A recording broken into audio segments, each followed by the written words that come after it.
St. Paul writes in 1 Corinthians 1:17, Christ did not send me to baptize, but to preach the gospel. Many evangelicals see this passage as an indication that baptism is not necessary for salvation. But is this true? The answer is no, and here are some reasons why. First, Paul doesn't mean I don't have authorization to baptize. Because if he did mean that, well then he would have acted in disobedience when he baptized Crispus, Gaius, and the household of Stephanas, which he tells us about in the preceding verses. Do we want to say that the great apostle Paul was disobedient to Jesus' instruction? Of course not.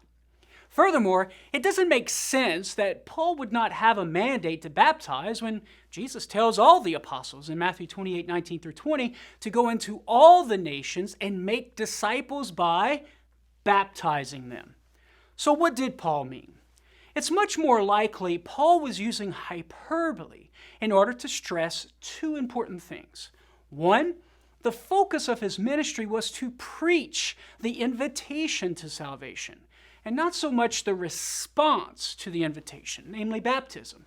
And two, it doesn't matter by whom you're baptized, whether it's Cephas, Apollos, or Paul, it's the same baptism, and every Christian belongs to Christ.